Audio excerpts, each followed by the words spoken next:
ಓಂ ಶ್ರೀ ಗುರುಭ್ಯೋ ನಮಃ. ಪಾಪೋಹಂ ಪಾಪಕರ್ಮಾಹಂ ಪಾಪಾತ್ಮಾ ಪಾಪಸಂಭವಃ. ತ್ರಾಹಿ ಮಾಂ ಕೃಪಯಾ ದೇವ ಶರಣಾಗತವತ್ಸಲ ಶರಣಾಗತವತ್ಸಲ. ಶ್ರೀ ಭಗವಾನುವಾಚ ವ್ಯವಸಾಯಾತ್ಮಿಕಾ ಬುದ್ಧಿಃ ಏಕೇಹ ಕುರು ನಂದನ ಬಹುಶಾಖಾ ಹಿ ಅನಂತಾಶ್ಚ ಬುದ್ಧಯೋ ಅವ್ಯವಸಾಯಿನಾ. ಎಲೆ ಅರ್ಜುನ, ಈ ಕರ್ಮಯೋಗದಲ್ಲಿ ನಿಶ್ಚಯ ಸ್ವಭಾವವುಳ್ಳ ಬುದ್ಧಿಯು ಏಕನಿಷ್ಠವಾಗಿರುತ್ತದೆ. ನಿಶ್ಚಯ ಸ್ವಭಾವವಿಲ್ಲದವರ ಬುದ್ಧಿಗಳು ಅನೇಕ ಶಾಖೆಗಳಿಂದ ಅನಂತವಾಗಿರುತ್ತವೆ.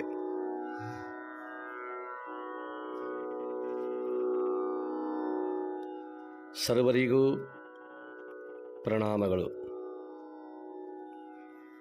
ಪುಣ್ಯಾತ್ಮರೇ, ಭಗವದ್ ಉಪದೇಶ ಅರ್ಜುನನಿಗೆ ಬಹಳ ಸುಂದರವಾಗಿ ಹೇಳಲ್ಪಡುತ್ತಿದೆ.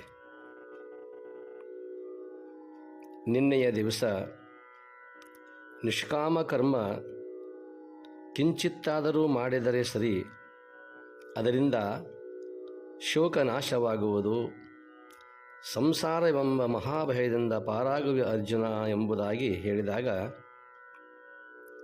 ಅರ್ಜುನನ ಪ್ರಶ್ನೆಯಾಗಿದೆ, ಅಂಥ ಕರ್ಮವನ್ನು ಮಾಡುವಾಗ ಮನಸ್ಸು ಒಂದೇ ಕಡೆ ನಿಲ್ಲಬೇಕಲ್ಲ ಭಗವಂತ ಎಂಬುದಾಗಿ ಪ್ರಶ್ನೆ ಮಾಡಿದಾಗ ಅದಕ್ಕೆ ಉತ್ತರ ಈ ಶ್ಲೋಕದಲ್ಲಿ.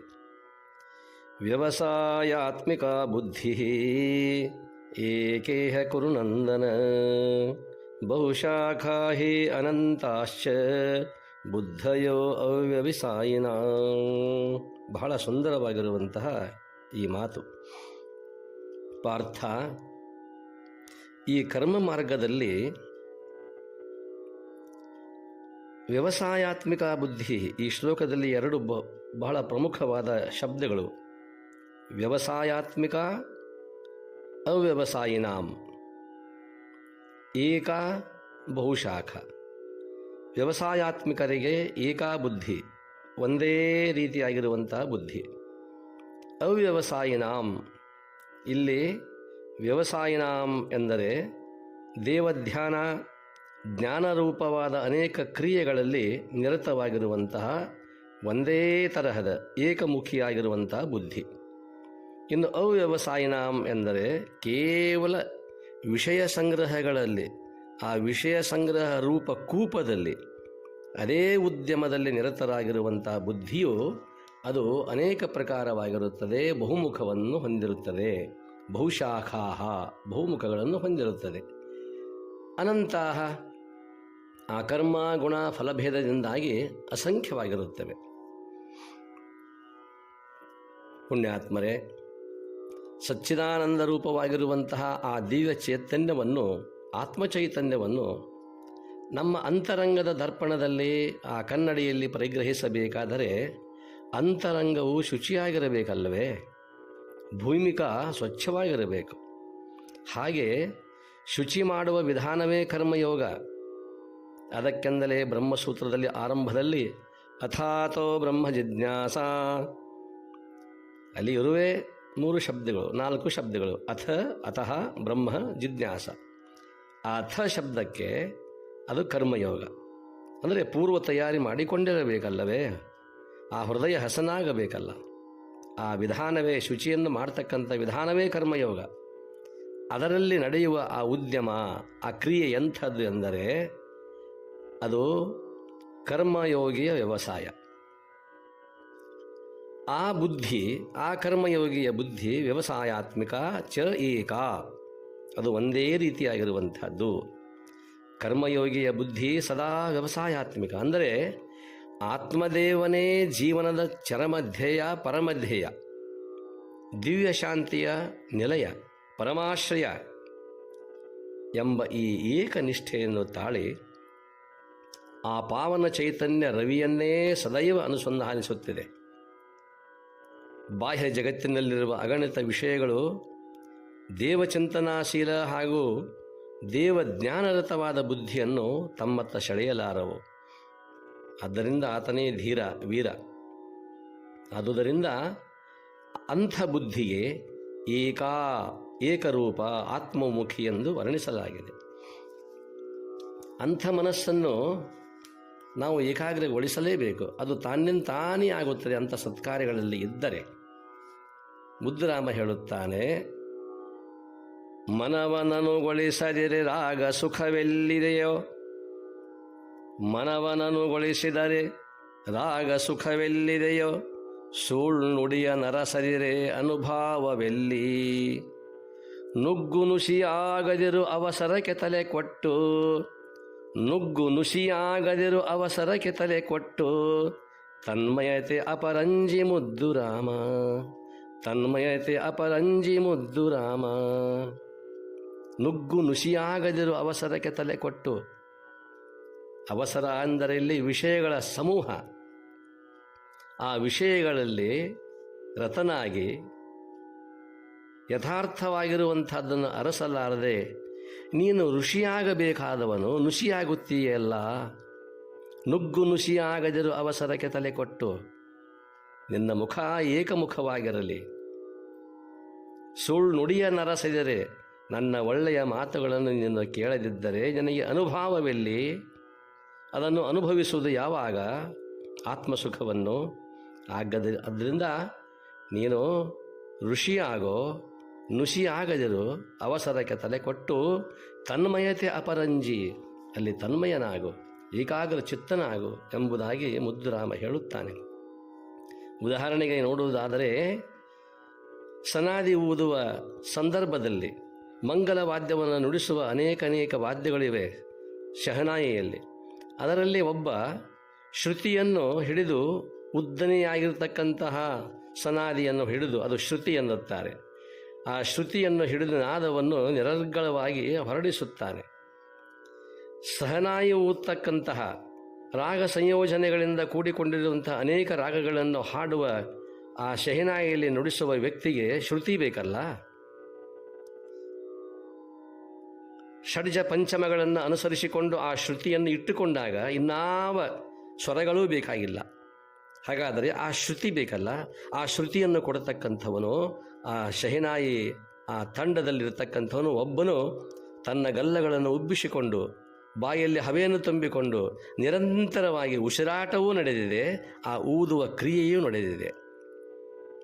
ಅವನಿಗೆ ಎಳ್ಳಷ್ಟೂ ಬಿಡುವಿಲ್ಲ. ಆದರೆ ಅವನು ಉಸಿರಾಡುತ್ತಾನೆಯೋ ಇಲ್ಲವೋ ಎಂಬುದನ್ನು ನಾವು ಯಾರೂ ಪರೀಕ್ಷೆ ಮಾಡುವುದಿಲ್ಲ. ಆದರೆ ಉಳಿದ ಶಹನಾಯಿ ರಾಗವನ್ನು ನುಡಿಸತಕ್ಕಂಥವನು ಅವನು ಯಾವಾಗಲೂ ಕೂಡ ಉಸಿರನ್ನು ತೆಗೆದುಕೊಂಡು ಬಿಡುತ್ತಲೇ ಇರುತ್ತಾನೆ. ಅದು ನಮಗೆ ಕಂಡು ಬರುತ್ತದೆ. ಆದರೆ ಶ್ರುತಿ ಊದುವವನು ನಿರಂತರವಾಗಿ ಆ ಶ್ರುತಿಯನ್ನು ಹಿಡಿದಿರತಕ್ಕಂಥವನು ಯಾವಾಗಲೂ ಒಂದು ಕ್ಷಣವೂ ಕೂಡ ತನ್ನ ಶ್ರುತಿಯನ್ನು ಮಧ್ಯದಲ್ಲಿ ನಿಲ್ಲಿಸುವುದಿಲ್ಲ. ಆ ಶ್ರುತಿ ಯಾವಾಗಲೂ ಕೂಡ ಶಹನಾಯಿ ರಾಗಬದ್ಧವಾಗಿ ಊದುವವನಿಗೆ ಆಶ್ರಯವನ್ನು ಕೊಡುತ್ತದೆ. ಆ ಶ್ರುತಿಯನ್ನು ಹಿಡಿದೇ ತನ್ನ ರಾಗವನ್ನು ತಾನು ನುಡಿಸುತ್ತಾನೆ. ಹಾಗೆಯೇ ಕರ್ಮಯೋಗಿಯಾದವನು ದೈಹಿಕವಾಗಿ ಭೌತ ಜಗತ್ತಿನಲ್ಲಿ ದುಡಿಯುತ್ತಿರುವಂತಹ ಆ ಸಮಕಾಲದಲ್ಲಿಯೇ ಯಾವುದೇ ಕ್ರಿಯೆಗಳಲ್ಲಿರಲಿ ತನ್ನ ಮನಸ್ಸನ್ನು ದೇವನರ್ಥ ಹರಿಸುತ್ತಾನೆ. ಸಾಂಸಾರಿಕ ಉಸಿರಾಟ ಸಾಗಿದ್ದರೂ ಕೂಡ ಅವನ ದಿವ್ಯ ಚಿಂತನ ಆ ಶ್ರುತಿಗೆ ಯಾವಾಗಲೂ ಕೂಡ ಭಂಗ ಬರದು. ಅವನ ದೇಹ ಇಂದ್ರಿಯಗಳು ಈ ಜಗತ್ತಿನಲ್ಲಿ ತೋರಿಕೆಗಾಗಿ ಇರುತ್ತವೆ. ಆದರೆ ಅವನ ಅಂತಃಕರಣ ವೃತ್ತಿ ಮಾತ್ರ ದೇವ ಸಾಮ್ರಾಜ್ಯದಲ್ಲಿ ನೆಲೆಯಾಗಿರುತ್ತದೆ. ಇದೇ ವ್ಯವಸಾಯಾತ್ಮಿಕ ಬುದ್ಧಿಯ ಕಲೆ, ಈಶ್ವರಾರ್ಪಣ ಭಾವದಿಂದ ಜರುಗಿಸುವ ಕರ್ಮ ಕೌಶಲ್ಯ. ಆದ್ದರಿಂದ ಇಲ್ಲಿ ಹೇಳುತ್ತಾರೆ, ಬಸವಾದಿ ಶರಣರು ಇದನ್ನೇ ಮಾಡಲಿಲ್ಲವೇ? ಕಾಯಕವನ್ನು ತೆಗೆದುಕೊಂಡು ಬಂದರು. ಅನುಭಾವದತ್ತರಿಕೆ ಕಾಯಕವ ತಂದಾತ ಬಸವಣ್ಣ. ಆ ರೀತಿಯಲ್ಲಿ ಇಲ್ಲಿ ಶರಣರು ಹೇಳುತ್ತಾರೆ, ಆಯದಕ್ಕಿ ಮಾರಯ್ಯನವರು ಹೇಳುತ್ತಾರೆ, ಕಾಯಕದಲ್ಲಿ ನಿರತನಾದರೆ ಗುರು ದರ್ಶನವಾದಡೂ ಮರೆಯಬೇಕು, ಲಿಂಗ ಪೂಜೆಯಾದಡೂ ಮರೆಯಬೇಕು, ಜಂಗಮ ಮುಂದಿದ್ದಡೂ ಹಂಗು ಹರಿಯಬೇಕು, ಕಾಯವೇ ಕೈಲಾಸವಾದ ಕಾರಣ ಅಮರೇಶ್ವರ ಲಿಂಗವಾಯುತ್ತಾದಡಿಯೂ ಕಾಯಕದ ಒಳಗು ಎಂಬುದಾಗಿ ಭಗವಂತನನ್ನೂ ಕಾಯಕಕ್ಕೆ ಹಚ್ಚುತ್ತಾರೆ ಶರಣರು. ಆದ್ದರಿಂದ ಇಲ್ಲಿ ಸಾಂಖ್ಯಯೋಗಿ ಹಿಂದೆ ಹೇಳಿರ್ತಕ್ಕಂಥ ಸಾಂಖ್ಯಯೋಗದಲ್ಲಿ ಅಲ್ಲಿ ಬ್ರಹ್ಮಾಕಾರ ವೃತ್ತಿ ಎಂಬುದಾಗಿ ಆ ಸಾಂಖ್ಯಯೋಗಿಯಲ್ಲಿ ಯಾವಾಗಲೂ ಕೂಡ ನೆನೆದಿರಿಸುತ್ತಿರುತ್ತೆ. ಕರ್ಮಯೋಗಿ ಬ್ರಹ್ಮಚಿಂತನದೊಂದಿಗೆ ಕರ್ಮ ಹಾಗೂ ದೇವಪ್ರೇಮಗಳನ್ನು ಸಮನ್ವಯಗೊಳಿಸಿಕೊಂಡ ಮಹಾತ್ಮ ಆತ. ಇಬ್ಬರದೂ ವ್ಯವಸಾಯಾತ್ಮಕ ಬುದ್ಧಿಯೇ. ಸಾಂಖ್ಯಯೋಗಿಯದು ವ್ಯವಸಾಯಾತ್ಮಿಕ, ಕರ್ಮಯೋಗಿಯದು ವ್ಯವಸಾಯಾತ್ಮಿಕ. ಇಬ್ಬರ ಗುರಿ ಮಾತ್ರ ಒಂದೇ ಇದೆ. ಆದರೆ ಒಬ್ಬನ ಬುದ್ಧಿ ಬ್ರಹ್ಮದಲ್ಲಿ ನಿಶ್ಚಲವಾಗಿ ನಿಂತು ಬಿಟ್ಟಿದೆ ಈಗಾಗಲೇ ಸಾಂಖ್ಯಯೋಗಿಯಲ್ಲಿ. ಇನ್ನೊಬ್ಬನ ಬುದ್ಧಿ ಬ್ರಹ್ಮಚಿಂತನದಲ್ಲಿ ಮಗ್ನವಾಗಿದೆ ಅಷ್ಟೇ. ಒಬ್ಬನದು ನಿಶ್ಚಲವಾಗಿದೆ ಬ್ರಹ್ಮಚಿಂತನದಲ್ಲಿ, ಇನ್ನೊಬ್ಬನು ಮಗ್ನವಾಗುತ್ತಾ ಇದೆ, ಕ್ರಿಯೆ ನಡೆದಿದೆ. ಅದು ಕರ್ಮಯೋಗ. ಅಷ್ಟೇ ಅಲ್ಲ, ಅದೇ ಕಾಲಕ್ಕೆ ಕರ್ಮಯೋಗಿಯ ದೇಹದಿಂದ ಅನೇಕ ದೈವೀ ಕಾರ್ಯಗಳು ಕೂಡ ಸರ್ವಾರ್ಪಣ ಭಾವದಿಂದ ಸಾಗುತ್ತಲೇ ಇರುತ್ತವೆ. ಇದೇ ಕರ್ಮಯೋಗಿಯ ವೈಶಿಷ್ಟ್ಯ. ಕರ್ಮಯೋಗಿ ದೇವನನ್ನು ನೆನೆನಂಬಿದ ನಿರ್ಭೀತ.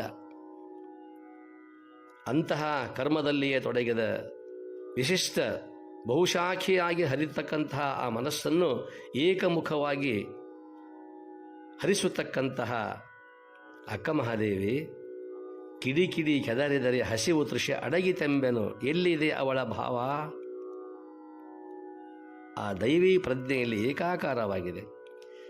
ಗಿರಿಗಳು ಮೇಲೆ ಬಿದ್ದಡೆ ನನಗೆ ಪುಷ್ಪವೆಂಬೆನು, ಮುಗಿಲು ಹರಿದು ಬಿದ್ದಡೆ ಮಜ್ಜನ ಕೆರೆದರೆಂಬೆನು, ಚನ್ನಮಲ್ಲಿಕಾರ್ಜುನಯ್ಯ ಶಿರ ಹರಿದು ಬಿದ್ದಡೆಯು ಪ್ರಾಣ ನನಗೆ ಅರ್ಪಿತವೆಂಬೆನು.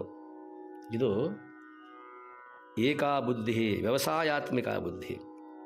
ಕರ್ಮಯೋಗಿಯು ತನಗಾರೂ ಇಲ್ಲವೆಂದು ಮರಗುವವನಲ್ಲ, ಕಷ್ಟಕೋಟಲೆಗಳು ಬಂದರೆ ವಿಕಂಪಿಸುವವನಲ್ಲ, ದೇವನೇ ರಕ್ಷಕ, ನಿಯಾಮಕ, ಸ್ನೇಹಿ ಎಂದು ನಂಬಿ ಜೀವಿಸುವ ಅವನಿಗೆ ಯಾರ ಹಂಗೂ ಇಲ್ಲ. ಇದು ವ್ಯವಸಾಯಾತ್ಮಿಕ ಬುದ್ಧಿ. ಏಕಾ ಇಹ ಕುರುನಂದನ ಪಾರ್ಥ, ಇದು ಕರ್ಮಯೋಗಿಯ ನಿಲುವು. ಬಹುಶಾಖಾ ಹಿ ಅನಂತಾಶ್ಚ ಅವ್ಯವಸಾಯಿನಾಂ, ದೇವನನ್ನು ಅರಿಯದ ಈಶ್ವರಾರ್ಪಣ ಭಾವವಿಲ್ಲದ ಅಜ್ಞ ಸಂಸಾರಿಗಳು ಮಾತ್ರ ಅವ್ಯವಸಾಯಿಗಳು. ಇವರು ಸಂಸಾರಿಗಳು, ಒಂದೂ ಕಾರ್ಯವನ್ನು ಪೂರ್ಣಗೊಳಿಸದ ಚಂಚಲರು. ಇವರು ಬದುಕಿನಾದ್ಯಂತ ಶ್ರಮ ಮಾಡಿದರೂ ಕೂಡ ಆ ಶ್ರಮ ವ್ಯರ್ಥ. ಅನಿತ್ಯ ಅಸತ್ಯ ವಿಷಯಭೋಗಕ್ಕಾಗಿ ಮೀಸಲಾದ ಇವರ ವ್ಯವಸಾಯವು ಹೊಳೆಯಲ್ಲಿ ಹುಣಸೆ ಹಣ್ಣು ತೊಳೆದಂತೆ ನಿರರ್ಥಕ. ಇವರು ಸಂಶಯಾತ್ಮರು, ನೀತಿ ಧರ್ಮಗಳಲ್ಲಿ ಅಶ್ರದ್ಧರು. ಆದ್ದರಿಂದ 10 ಮುಖದಲ್ಲಿ ಮನ ಹರಿದು ಬಿಡುವ ಇವರಿಗೆ ಎಲ್ಲಿ ಸಮಾಧಾನ? 2 ಬುಟ್ಟಿಗಳಲ್ಲಿ 2 ಕಾಲಿಟ್ಟು ನದಿ ದಾಟಲು ಬಯಸಿದ ಮಂಗ ಮಧ್ಯದಲ್ಲಿ ಮುಳುಗಿ ಸಾಯುವಂತೆ ಐಷಾಯಾರಾಮಿ ಜನ ತಮಗಿದ್ದ ಒಂದು ಮನಸ್ಸನ್ನು ತರತರದ ವಿಷಯಗಳತ್ತ ಹರಿಸಿ ದಡ ಕಾಣದೆ, ದಂಡೆಯನ್ನು ಕಾಣದೆ, ಶಾಂತಿ ಪಡೆಯದೆ ಭವಸಾಗರದಲ್ಲಿ ಮುಳುಗಿಬಿಡುತ್ತಾರೆ.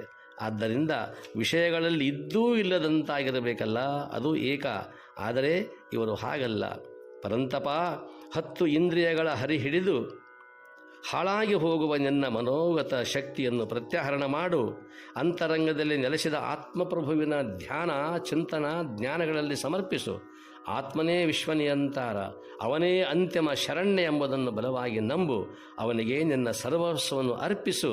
ಎಲ್ಲವೂ ಅವನದೆಂದು ಭಾವಿಸಿ ಅವನಿಗಾಗಿ ಅಸಂಖ್ಯ ಕರ್ಮವನ್ನು ಎಸಗು. ಆ ಕರ್ಮಗಳು ನಿನ್ನನ್ನು ಎಂದೂ ಬಾಧಿಸಲಾರವು. ಇದೇ ಕರ್ಮಯೋಗದ ಗುಟ್ಟು, ನಿಶ್ಚಿಂತ ನಿರಾಮಯವಾಗಿ ಬಾಳುವ ವಿಧಾನ. ಆದ್ದರಿಂದ ನೀನು ಬಹುಶಾಖಿಯಾಗಿ ಹರಿಲಿಕ್ಕೆ ಹೋಗಬೇಡ. ನಿನ್ನಲ್ಲಿ ಸಂಶಯ ದೃಷ್ಟಿ ಬೇಡ. ನೀನು ಯಾವಾಗಲೂ ಕೂಡ ಏಕನಿಷ್ಠೆಯಾಗಿ ಇರು. ಆ ಏಕನಿಷ್ಠೆಯಲ್ಲಿ ನಿನಗೆ ಏಕಾತ್ಮ ಭಾವ ಬರಲಿಕ್ಕೆ ಸಾಧ್ಯವಿದೆ. ಆದ್ದರಿಂದ ನಿನ್ನಲ್ಲಿ ಗುಣೈಕ ದೃಷ್ಟಿ ಇರಲಿ. ಒಳ್ಳೆಯದನ್ನು ನೀನು ಪರಿಗ್ರಹಣ ಮಾಡುವಂತಾಗಲಿ. ಆ ಒಳ್ಳೆಯದನ್ನು ನೀನು ನೋಡದೇ ಇದ್ದರೆ ಕೆಟ್ಟದ್ದರಲ್ಲೂ ಕೂಡ ಒಳ್ಳೆಯದನ್ನು ಕಾಣುವ ಗುಣೈಕ ದೃಷ್ಟಿ ನಿನ್ನದಾಗಬೇಕಲ್ಲವೇ? ಒಬ್ಬ ಸಿರಿವಂತರ ತಿಪ್ಪೆ ಒಬ್ಬ ಹೊರಟಿದ್ದ. ಹೋಗುವಾಗ ಸಿರಿವಂತರ ಮನೆಯ ಮುಂದೆ ಹಾದು ಹೋಗುವಾಗ ಸಿರಿವಂತರ ಮನೆಯ ಪಕ್ಕದಲ್ಲಿಯೂ ಕೂಡ ಒಂದು ತಿಪ್ಪೆ. ಅಲ್ಲಿ ಏನೆಲ್ಲ ಕಸಕಡ್ಡಿ, ಹಳೆಯ ಸಾಮಾನು ಎಲ್ಲವನ್ನೂ ಚೆಲ್ಲಿದ್ದರು. ಅದರ ಮಧ್ಯದಲ್ಲಿಯೇ ಒಂದು ಗುಲಾಬಿ ಕಂಟಿ ಬೆಳೆದಿತ್ತು. ಅದರಲ್ಲಿ ಒಂದು ಹೂ ಅರಳಿತ್ತು. ದಾರಿಯಿಂದ ಹೊರಟಿದ್ದ ಒಬ್ಬಾತ ಆ ತಿಪ್ಪೆಯತ್ತ ನೋಡುತ್ತಾನೆ. ಎಂಥ ಹೊಲಸು ತಿಪ್ಪೆ ಇದು ಎಂದು ಮೂಗು ಮುಚ್ಚಿಕೊಂಡು ಹೋಗುತ್ತಾನೆ. ಆತನಿಗೆ ಆ ತಿಪ್ಪೆ ಹೇಳುತ್ತದೆ, ಎಲ್ಲೋ ನೀನು ನನ್ನತ್ತ ಏಕೆ ನೋಡುವೆ? ನನ್ನ ಮಧ್ಯದಲ್ಲಿಯೇ ನನ್ನ ಒಡಲಲ್ಲಿಯೇ ಅರಳಿ ನಿಂತ ಸುಗಂಧ ಸೂಸುವ ಗುಲಾಬಿ ಹೂವನ್ನು ನೋಡು ಒಂದು ಕ್ಷಣ. ತಿಪ್ಪೆ ಹೇಳಿತು. ತಿಪ್ಪೆಯ ಉಪದೇಶ ಇದು. ತಿಪ್ಪೆಯಲ್ಲಿಯೇ ಅರಳಿದ ಹೂವನ್ನು ನೋಡುವ ದೃಷ್ಟಿ ಅವನದಾಗಲಿಲ್ಲ. ಹಾಗೆಯೇ ಈ ವಿಷಯಗಳಲ್ಲಿಯೇ, ಇವುಗಳ ಮಧ್ಯದಲ್ಲಿಯೇ ಏಕಾತ್ಮ ದೃಷ್ಟಿಯನ್ನು ಹೊಂದಿಕೊಂಡು ಗುಲಾಬಿ ಹೂವಿನಂತಹ ಆತ್ಮದೃಷ್ಟಿಯನ್ನು ನೀನು ಕಾಣು ಅರ್ಜುನ ಎಂಬುದಾಗಿ ಉಪದೇಶ ಮಾಡುತ್ತಾನೆ. ಅರ್ಜುನ ಪ್ರಶ್ನಿಸುತ್ತಾನೆ, ಈ ರೀತಿಯಾಗಿ ನಿಷ್ಕಾಮ ಕರ್ಮ ಮಾಡುವಾಗ ಸ್ವರ್ಗ ಪ್ರಾಪ್ತಿಯಾಗುತ್ತದಲ್ಲ, ಆ ಸ್ವರ್ಗ ಪ್ರಾಪ್ತಿಯೂ ಕೂಡ ಒಂದು ಸಮಾಧಿ ಸ್ಥಿತಿ ಅಲ್ಲವೇ ಎಂಬುದಾಗಿ ಪ್ರಶ್ನೆ ಮಾಡುತ್ತಾನೆ. ಈಗ ಸ್ವರ್ಗದ ಕಲ್ಪನೆ ಬರುತ್ತಾ ಇದೆ ಅವನಿಗೆ, ಅರ್ಜುನನಿಗೆ. ಏಕೆಂದರೆ ಅವನಿಗೆ ಯುದ್ಧ, ಸ್ವರ್ಗ, ಸೋಲು ಇವೇ ಅವನ ದೃಷ್ಟಿಯಲ್ಲಿ. ಇದನ್ನು ಪರಿಮಿತಗೊಳಿಸಿ ಅವನ ಹೃದಯವನ್ನು ಹಸನ ಮಾಡುವ ಕೆಲಸ ನಡೆದಿದೆ ಭಗವಂತನಿಗೆ.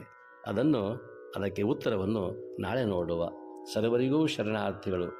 ಓಂ ಶಾಂತಿ ಶಾಂತಿ ಶಾಂತಿ.